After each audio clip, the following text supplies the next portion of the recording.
Hello, folks. Good evening. It is 7 o'clock. We'll call the meeting to order. Let me quickly go over the board norms, and those are to maintain our focus, communicate respectfully, be present, keep the board productive and effective, and respect the agenda. Do we have any changes to the agenda? Anybody? No? Okay. Though it is not on the agenda, if we do actually have any community folks that end up joining, certainly throw in some comment time for them if they do show up. So, all right, correspondence, didn't have any. Public comment, we do not have anybody at the moment, so we will go right over that. We'll jump right into our new business, and the first one is to approve the minutes of September 12th, 2022. Motion for that? Make a motion to approve the minutes of September 12th, 2022. Thanks, Dana. Do I have a second? Second. Thank you, Ken. Any discussion? Everybody's name spelled correctly? We're all good on that? Just double check. All right. Seeing no discussion, we'll move to, and look at this, we have, hang on, do we have somebody else? All right, since we have some folks out and there's Emily, so actually if you want to admit Emily, I'll just repeat it. And can we just do a sound check out there, just to make sure, can anybody out there just let us know if you are hearing us? Just want to make sure. We hear you. Okay, thank you. Appreciate it. Okay, so for those who just got admitted, just want to let you know that we are voting to approve the minutes of September 12th. And we were just finishing up discussion. If anybody that just joined has any discussion, just let me know. Crystal, go ahead. You guys might want to disable the chat option. Yes. Thank you.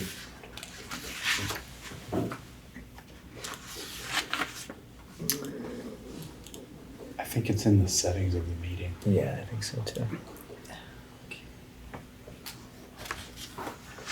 Maybe security? Yeah, try it. Oh, is that just there? No. No, right No, there, right on the bottom Bottom. where it says security. Oh. Right by That way, yeah, there you go. Thank you. Chat. Yep. Yeah, unclick and it should do Check it. chat. There we go. That should do it. Okay. Very good. Back to the minutes. All those in favor out in Zoom, please signify by saying aye. Emily? Aye. Crystal? Aye. Lindsay? Aye. Thank you. And Joe? Aye. Mike? Aye. Ken? Aye. Aye. Aye. Aye. And aye. Motion carries unanimously. All right, thank you. So let's get into the heart of why we're here tonight, and that would be the review of the long-term planning process. Our great facilitator, Les, who is going to be presenting the culmination of our efforts. And just as a reminder of some of the outcomes of what we've had from all of this time that we spent on it, is that we were certainly able to engage the community. We had several task forces. We were able to decide on pre-K through 12. And now we're in the midst of pursuing accreditation for pre-K through 12 with NEASC. And we have a feasibility study that we are also in process with walkthroughs starting on November 10th. Hopefully I didn't steal any of your thunder, but I just want to kind of remind folks of kind of all the work that has been done and where we're at right now. I think that about covers it. That was it. Darn, that was the presentation. Oh, well. And with that, I'll hand it over to you, Les. Well, thanks. Renee, if we could pull up that slide there, that'd be great. we thought it would be useful to just walk back through what's been accomplished this year and kind of put it in context. And it does feel as if you're at a point of, I'll use the term culmination, although it's probably a little more like pulling into a rest stop for a while. So let's just sort of see where we've gone here. And wouldn't you know, we just tested this out and it worked fine until 5 minutes ago. So, Renee, I think we'll depend on you to advance the slides here. Maybe it's because I'm in presentation mode here. Sorry, hang on a second.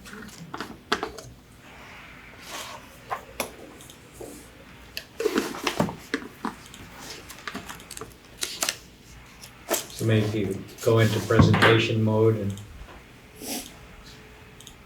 I think once I went into presentation mode, it wouldn't even let me advance it. try it though with this slide deck. It may work well. Let's see. There we go.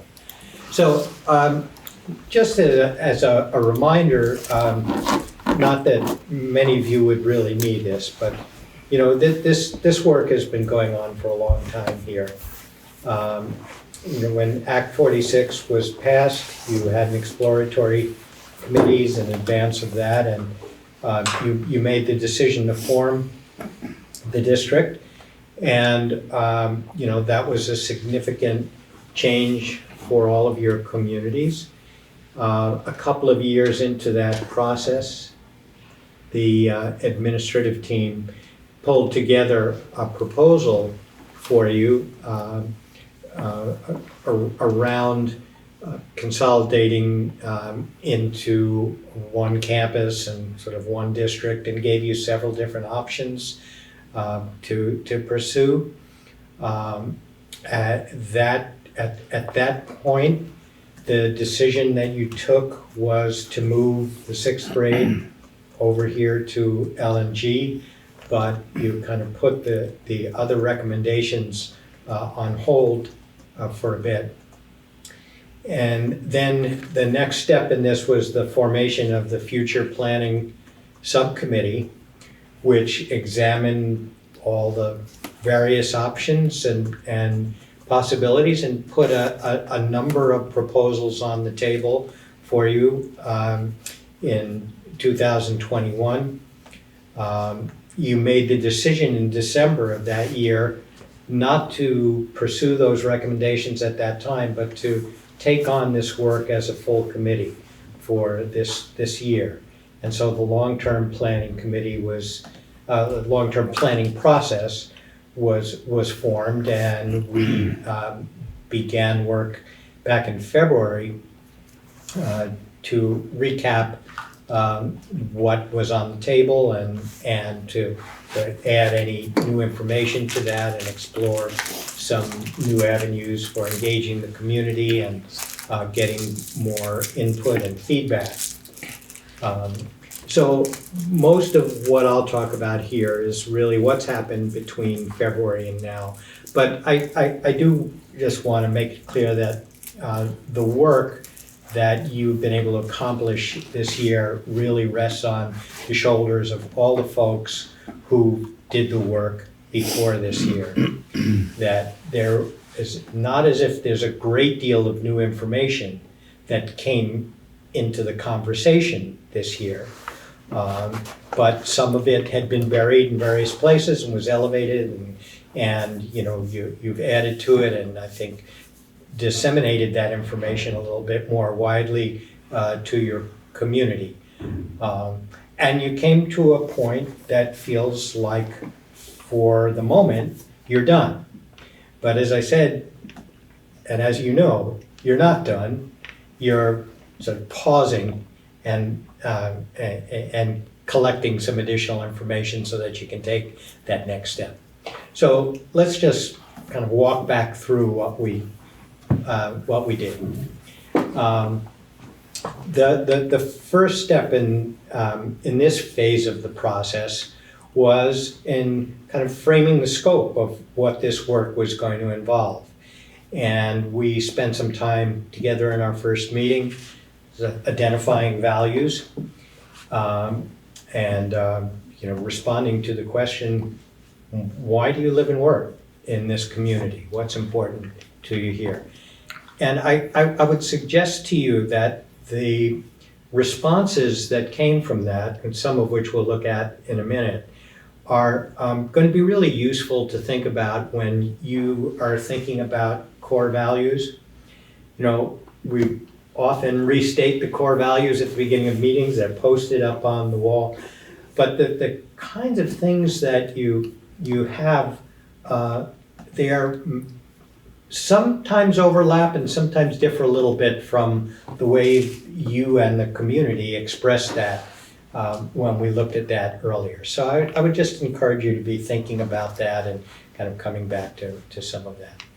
And then we went from there to just reestablishing the mission. What was the point of reconstituting this work and charging the committee with the work? What was it that the board was trying to accomplish? And that led to the mission statement.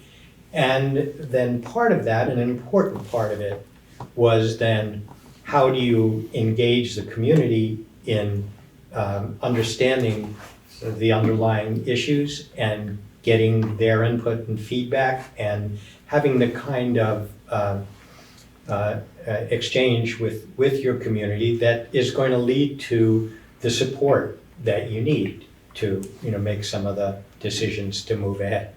So that's where things began. Renee, could we just move on here?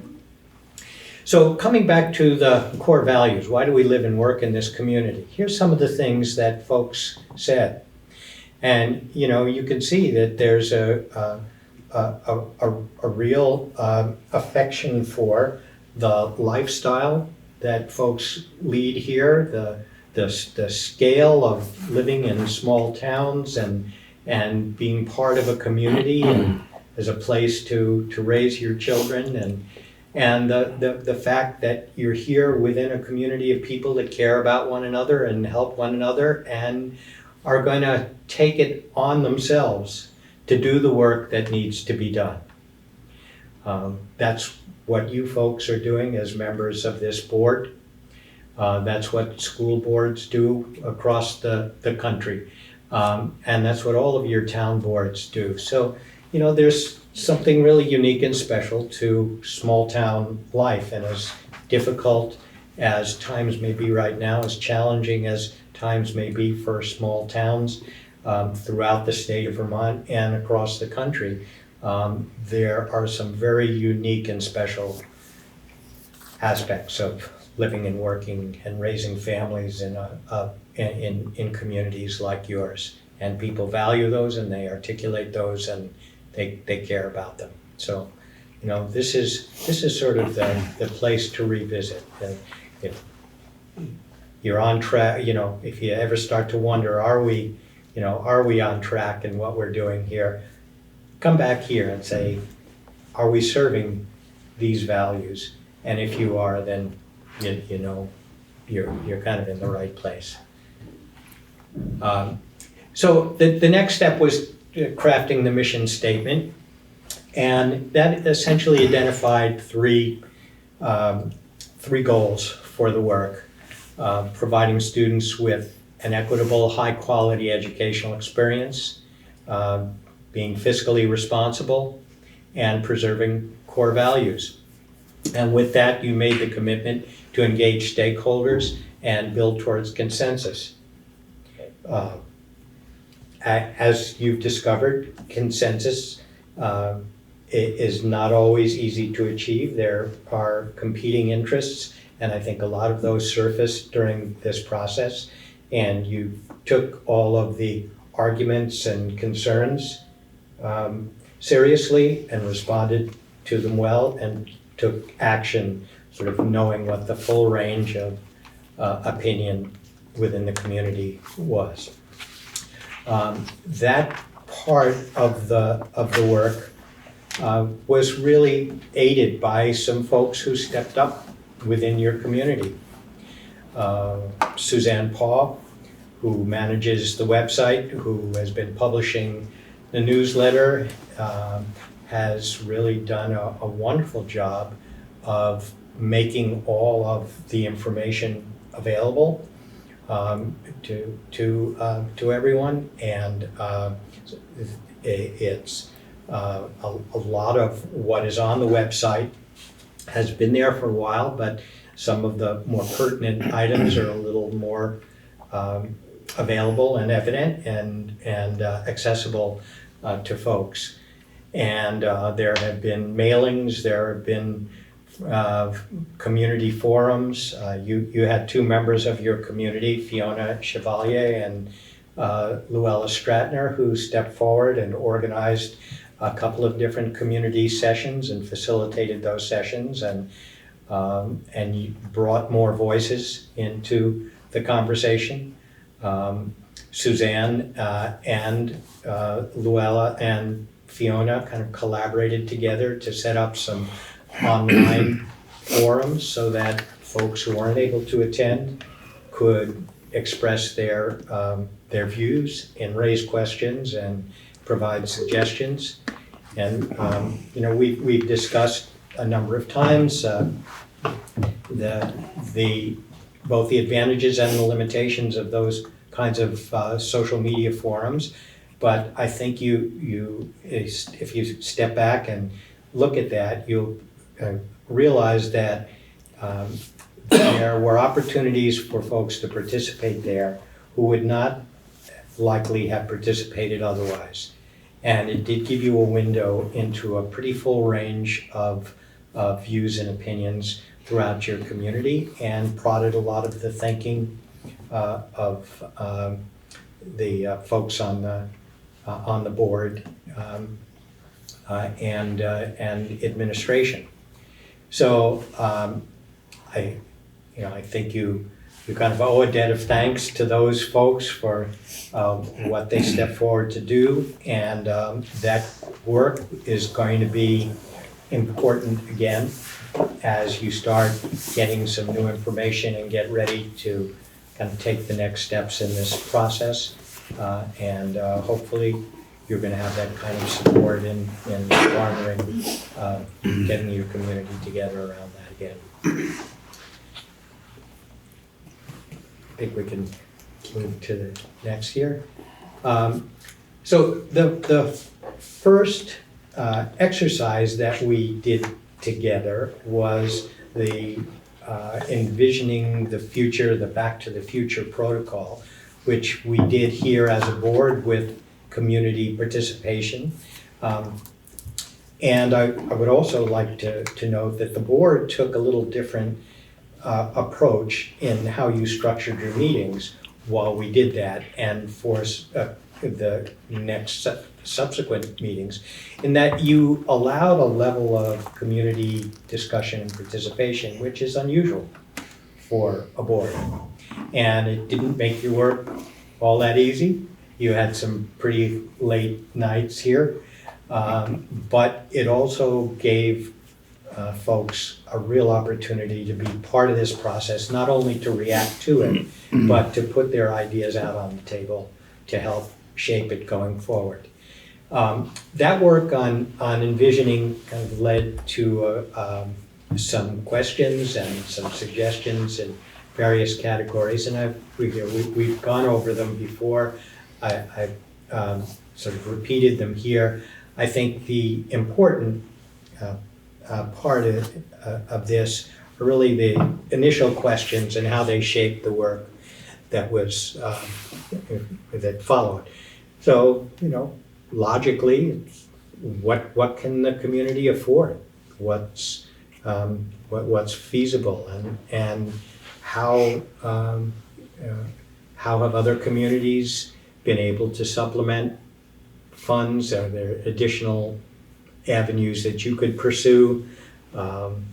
What's the state of your current facilities? Is it feasible to think about any significant renovations or new construction?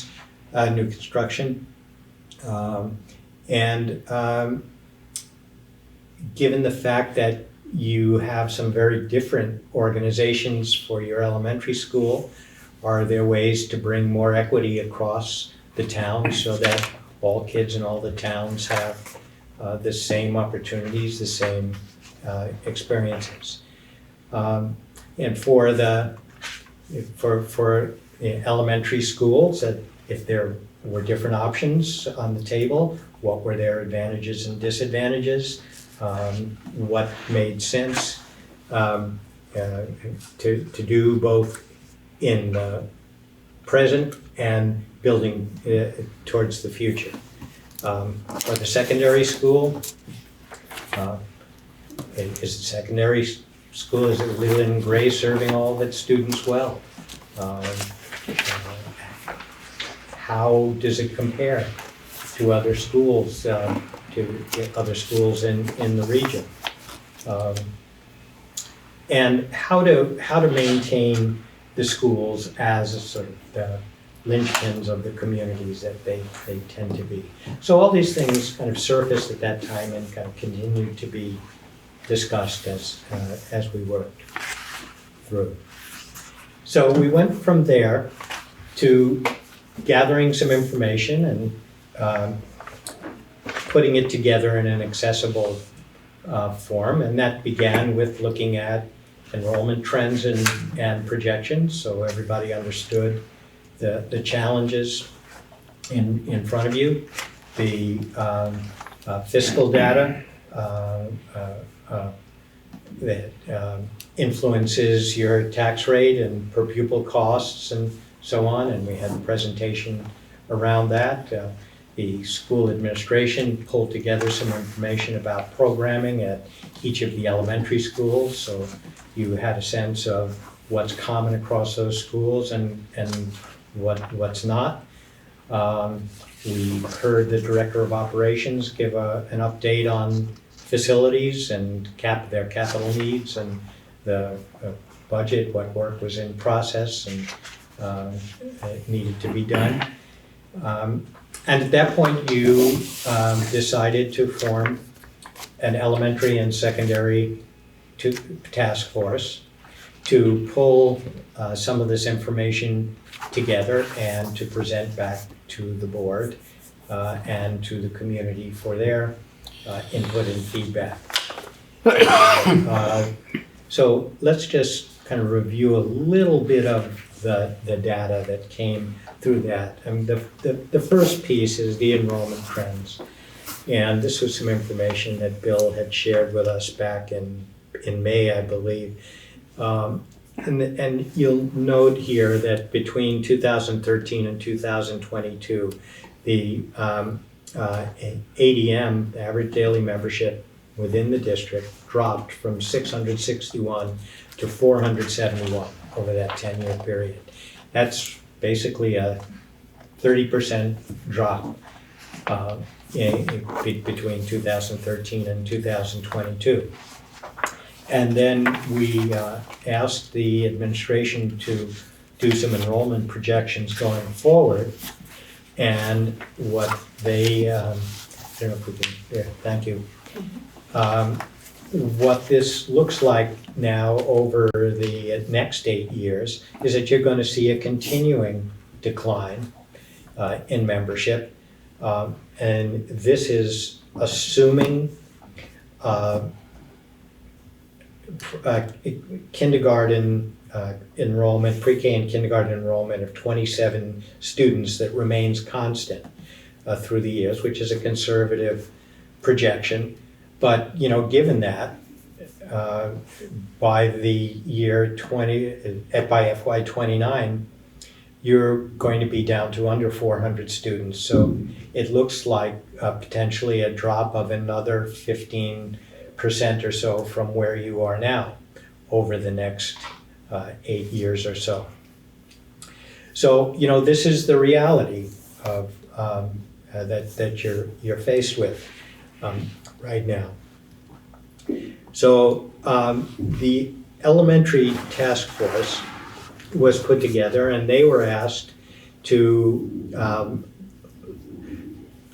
come up with some models of different configurations to address this declining enrollment and review the resources, present some pros and cons of different possible configurations. They identified the challenge as reflecting inequitable opportunities for both academic and social emotional learning across the 3 schools, the declining enrollment, inefficiencies in the use of resources, and the community perception of schools, of the schools. And so they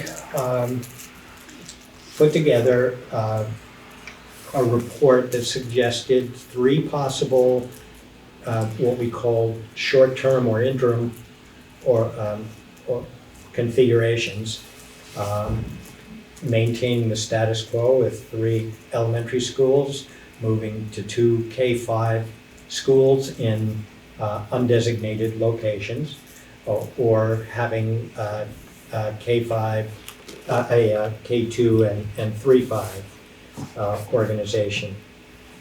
And these options were put on the table because they all seem to be offering some relief and had some advantages for you, but at the same time were not seen as necessarily good, solid, long-term solutions that still in the minds of the task force, and I believe in the minds of most of the members of the committee and many of your community, the most important option is to consider was that of a centralized campus and looking at the feasibility of that as being the most sustainable organization for you.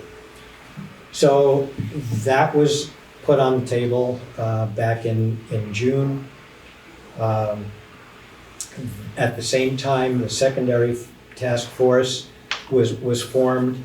They were asked to provide some information about the course options for secondary students, what potential existed for new and expanded opportunities for students, what the fiscal impact of school choice would be, and impact on the community. And the key question here was whether to maintain the high school or to move to a tuition-based model. The challenge that the secondary task force faced was that you had both strong allegiance to Leland and Gray within segments of the community, and you, at the same time, you had significant interest in within the community for exploring the tuition model. And you heard loudly from folks who were interested in that. The task force presented findings to you that compared Leland and Gray with other area high schools, and based on the indicators that Vermont uses to assess the quality of schools, L and G compares pretty favorably. You are equal to or exceeding the state average in most of those indicators. And among the other things that the task force presented you with was just some of the geographic information, the travel distances to other regional schools, which were 2, 3, 4, 5 times the distance that your students travel now to LMG. The high school is pursuing personalized project-based learning. That work has begun. It's something that seems to be a strong interest and a commitment within the high school, and Mr. Tebow described that pretty well for us. They also mentioned that there was a very high level of participation in co-curricular activities, and that correlated pretty strongly with grade point average as well. But quite a high percentage of students were taking advantage of the co-curricular activities that are presented by the high school. So, you know, the remaining question there had to do with savings, cost savings. And I think it came as a bit of a surprise that the breakdown that the business office and the administration put together identified that closing the high school at 9 through 12 and moving to a tuition model would save the district $4,389. That's not per student, that's total. And if we just move one slide, that seems counterintuitive, but you know, you have a middle school and a high school here. And maintaining the middle school, maintaining the building, the costs, the savings are really going to be quite limited. The statewide average tuition rate was used in that calculation. I think that's somewhere in the vicinity of $18,000. There's an assumption that transportation costs would increase because you would be transporting some students longer distances, potentially. There would be a reduction of almost 28 full-time teaching positions, one administrative position, one custodial position, a reduction in your supply budget, equipment budget, and some loss in tuition at school choice funds from students who are tuitioning into LNG. And that is factored together, kind of resulted in that fairly negligible savings for you. And I'm sure there are folks around the table here who understand those numbers better than I do. I don't know if anyone wants to speak to that or add anything else to that. No, I think they spoke fairly clearly, and that's why we made our decision to go with the pre-K through 12 resoundingly. Yeah. So This information was all presented publicly at our meetings, and during those meetings you had ample opportunity for community members to contribute. And the online Padlet forum was set up through the website so that folks could express their preferences for both elementary and secondary models and raise questions for the board. The sentiment that the community expressed shifted over the course of the 2 months that was up online to favor maintaining LNG by a percentage of about 55 to 45. There were only 60 some odd folks who voted in that. And you know, many of the folks who were advocating for the tuition model were pretty active in that discussion. The elementary schools models, the preference for the elementary school models seemed to fall on having 2 K through 5 schools. But it was useful to remember that was 2 K through 5 schools without saying where they'd be located. And we did have a very interesting scenario in our meeting back in September, where there was a rumor that went around that the Townsend Elementary School might close, and you had a very strong outpouring from the Townsend community of folks who spoke passionately about this school. If you look at the online responses, you'll find that there are folks who spoke very passionately about Newbrook. and some about Jamaica as well. So, your elementary schools have very strong support within a substantial percentage of your community, and the idea of change and of consolidation is a difficult one, as it always is, for communities faced with similar choices. So some of the questions that were raised to the task force reports, financially, is it viable to keep 3 elementary schools? What would be saved if one were closed? What would the savings result from closing LNG? What are the costs associated with offices, et cetera? How does school choice affect LNG and the community, and so on? And from folks in Jamaica, there were questions about what other options might exist for the town of Jamaica and for families in Jamaica. Is it possible for Jamaica to withdraw from the WRED? And how would that happen? What would the impact of that be? And then associated with all of these conversations were questions about school quality. What outcomes do LNG students experience after high school? What's the graduation rate? How do students feel about the course offerings, et cetera? And the administration responded to all of those questions. There was a link that was developed on the website with specific answers to each of those questions I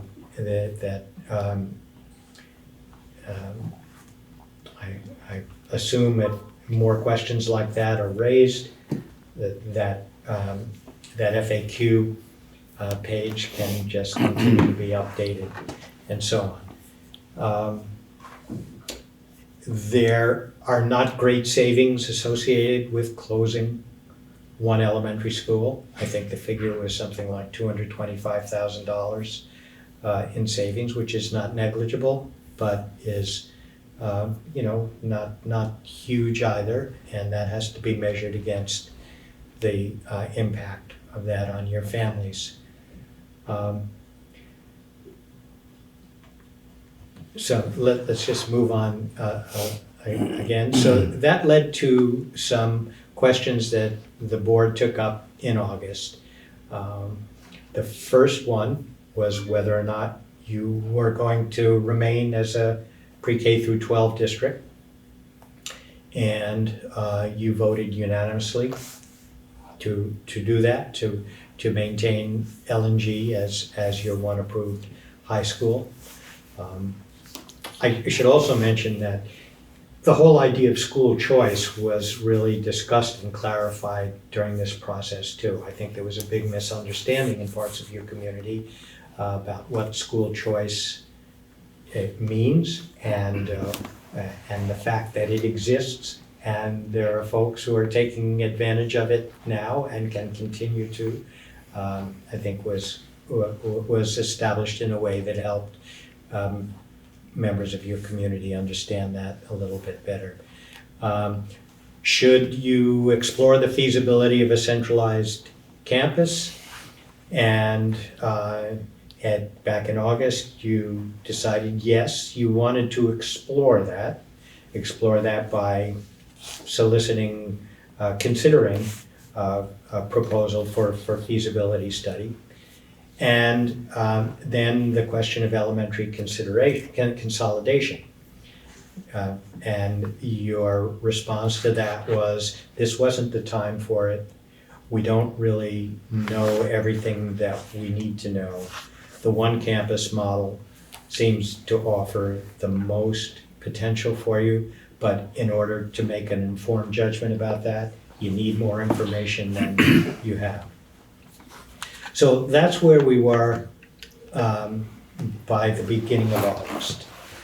And then moving into September, You again took up the question of the feasibility of the one campus model and voted unanimously to solicit a feasibility study to explore that. The superintendent put together a working group of administrators and the director of operations to kind of help outline and frame the scope of that work. And then the superintendent reached out to potential vendors to solicit some proposals. At the same time, this whole question around the quality of the secondary experience was one that you addressed by deciding to bring in an outside group to perform a school quality review.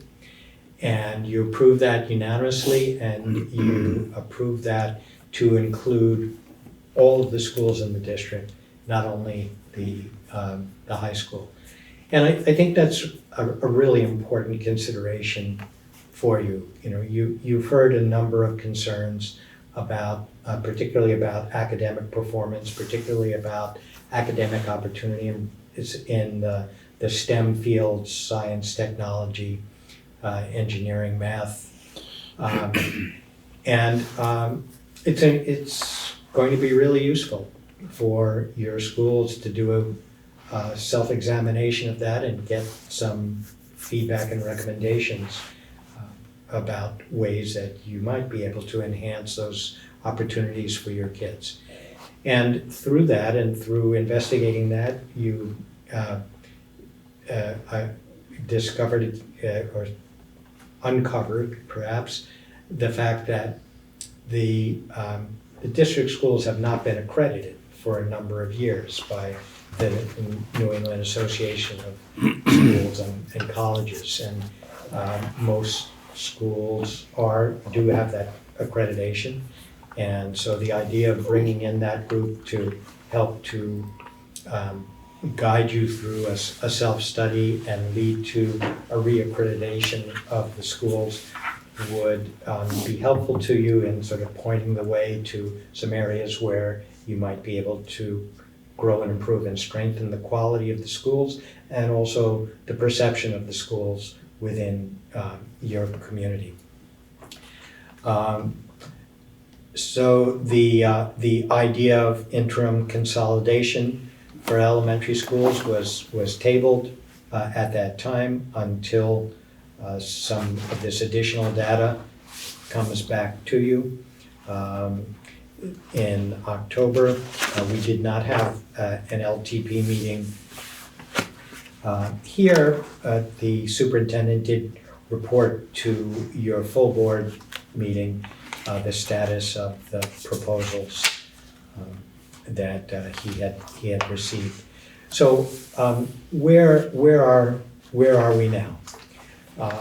You've made a really important decision in voting to maintain pre-K through 12 education here and voting to maintain L&G.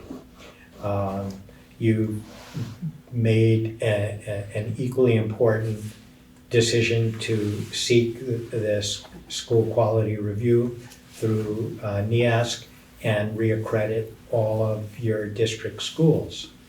And you've made the decision to bring in, I believe it's Stevens and Associates, to do a feasibility study of the one campus model and look at your current buildings and see if they can accommodate that here in Townsend, and hopefully they will also be able to explore some other opportunities for you.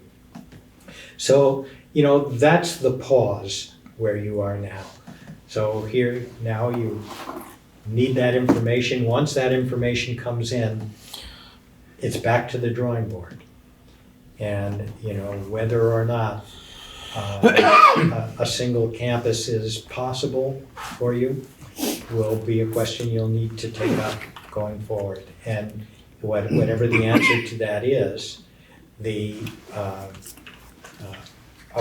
the changes and improvements that you want to see in all of your schools are going to need to be looked at and considered so that you can reach some of those values and the kind of equity and fiscal responsibility that you sought to achieve. So it's kind of back to where we were, but in a stronger way.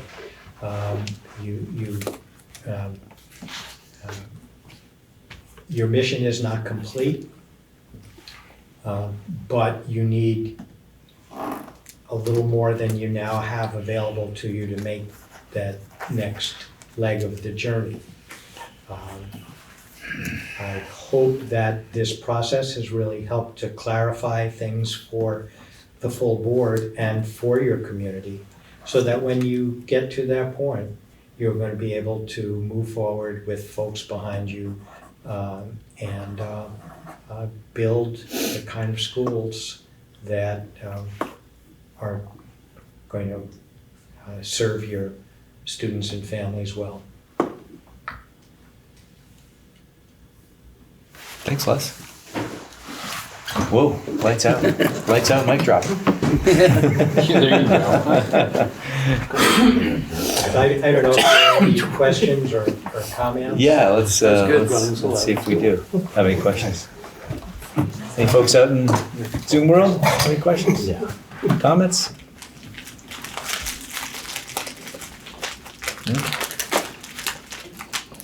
Wow, that means you just touched on everything, and yeah. That was great. Thank you. I appreciate it. And anybody? No? Thank you very much, Les. Appreciate it. So we've pretty much touched on everything here. You did the review of the long-term planning process and then the feasibility study update. We do have the walkthroughs, which are coming up on November 10th, which is, what's that, Friday? Thursday. And then, yeah, so we will be working on NEASC, and we did just get an email saying that Bob was working on the app for that, for NEASC, so. Any actions being taken. So, that really kind of wraps up what we were here to discuss tonight. Appreciate everybody coming. And I do want to say one thing on record. I do want to say congratulations to our varsity girls for winning the state championship, first time since 1991. So yeah, much needed, very excited. Great job. All right, I'll entertain that last emotion. Well, before you do that motion, last emotion. Yeah. before you get too emotional on us, Yeah, I know. anybody that didn't vote, go out and vote tomorrow. Very good point. Yes, that's right. Tomorrow's voting day. Don't vote, can't complain. Don't want to There hear you it. go. That's it. I want to hear it. All right, I'll entertain that motion. Motion to adjourn. Second. All right, all those in favor say aye. Aye. Aye. All right, have a great night. Nay, you want to stay here all night? You.